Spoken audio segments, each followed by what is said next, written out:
ഓം ഗണപതയേ നമഃ. ഓം രാമചന്ദ്രായ നമഃ. പ്രിയപ്പെട്ടവരെ, നമ്മളിന്ന് പരിശോധിക്കുന്നത് വാൽമീകി രാമായണം അയോധ്യാകാന്ഡത്തിലെ 104 സർഗമാണ്. കഴിഞ്ഞ സർഗത്തിൽ ഭരതനും കൂട്ടരും രാമചന്ദ്രൻ്റെയും ലക്ഷ്മണൻ്റെയും സമീപം എത്തിച്ചേർന്നത് നമ്മൾ മനസ്സിലാക്കി. വന്ന ഉടൻ തന്നെ രാമപാദങ്ങളിൽ നമസ്കരിച്ച ഭരതന് ഒന്നും സംസാരിക്കാൻ കഴിഞ്ഞില്ല എന്നാണ് പറയുന്നത്. ഭരതനോട് രാമൻ ചോദിക്കുകയാണ്, എന്തിനാണ് കുമാര മരവുരിയും ജടയും ധരിച്ച് ഭഗവാൻ ഇങ്ങോട്ട് വന്നത്? രാജ്യഭരണം വേണ്ട വിധം നടത്താതെ വനത്തിലേക്ക് വന്നതിൻ്റെ കാരണം പറഞ്ഞാലും. ഭരതനെ ആലിംഗനം ചെയ്തുകൊണ്ട് രാമൻ വീണ്ടും ചോദ്യങ്ങൾ ചോദിച്ചപ്പോൾ ഭരതൻ പറഞ്ഞു, ദുഷ്കരമായ കർമ്മം ചെയ്തതിന് ശേഷം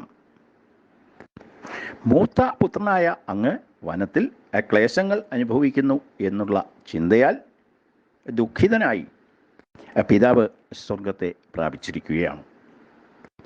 എൻ്റെ മാതാവായ കൈകേയി മൂലമാണ് ഈ പാപങ്ങളൊക്കെയും സംഭവിച്ചത്. എന്നാൽ കൈകേയി ഈ ലക്ഷ്യം നിറവേറ്റാതെ നരകത്തിൽ പതിക്കുന്നതിന് ഇടയാകും എന്നാണ് ഞാൻ മനസ്സിലാക്കുന്നത്. ഇക്കാണുന്ന പൗരജനങ്ങൾക്കും അമ്മമാർക്കും സന്തോഷം പകർന്നുകൊണ്ട് അങ്ങ് രാജ്യഭരണം ഏറ്റെടുത്ത് എന്നെ ഒരു ദാസനായി കരുതണം. ഭൂമി അങ്ങയുടെ രാജ്യാധികാരം ഏൽക്കുന്നത് കാത്തിരിക്കുകയാണ്. ഞാനും ഈ സജീവന്മാരും ശിരസ് നമിച്ച് പ്രാർത്ഥിക്കുന്നതിനനുസരിച്ച് അങ്ങയുടെ ഭൃത്യനായ എന്നിൽ കനിവുണ്ടാകണം. ഇത്രയും പറഞ്ഞുകൊണ്ട് ഭരതൻ വീണ്ടും രാമപാദങ്ങളിൽ നമസ്കരിച്ചു. ഭരതനെ എഴുന്നേൽപ്പിച്ച് ആലിംഗനം ചെയ്തുകൊണ്ട് രാമൻ പറഞ്ഞു, അല്ലയോ ഭരത, ഗുരുജനങ്ങൾക്ക് നമ്മളെ ഏതൊരു കർമ്മവും ഏൽപ്പിക്കാം എന്ന് പറഞ്ഞിരിക്കും. അതുപോലെയാണ് പിതാവിനും അതിനുള്ള അവകാശമുണ്ട്. ശാസ്ത്രവിധിയുള്ളത് ഗുരുജനങ്ങളെയും പിതാവിനെയും അനുസരിക്കുക എന്നുള്ളതാണ്. അതനുസരിച്ച് രാജ്യം ഭരിക്കാനുള്ള അവകാശം ഭരതനാണ്, നിനക്കാണ്. അത് ചെയ്യാതിരിക്കുന്നത് പാപകരമാണ്. ആകയാൽ ഭഗവാൻ ഭൂമിയെ നിന്ദിക്കുവാൻ പാടില്ല. പിതാവിൻ്റെ ആജ്ഞയെ അനുസരിക്കേണ്ടതാണ്. പിതാവിൻ്റെ ആജ്ഞ പാലിക്കുന്നതിന് വേണ്ടി എനിക്ക് വനവാസം അത്യന്താപേക്ഷിതമാണ്. പിതാവിനോട് എന്നതുപോലെ തന്നെ മാതാവിനോടും നമ്മൾ ധർമാനുഷ്ഠാനങ്ങൾ പാലിക്കേണ്ടതുണ്ട്.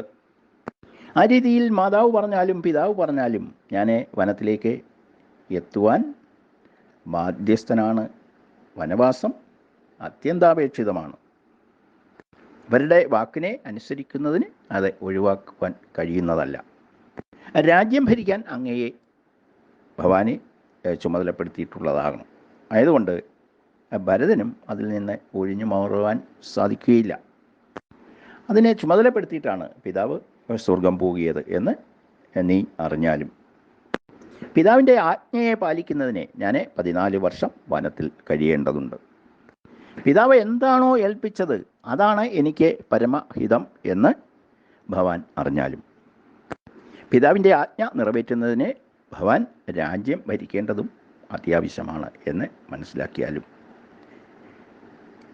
ഈ വിവരം രാമൻ ഭരതനോട് പറയുന്നതോടുകൂടി 104 സർഗം പൂർത്തിയാകുകയാണ്. ഓം രാമചന്ദ്രായ നമഃ. ഓം സീതാപതയേ നമഃ.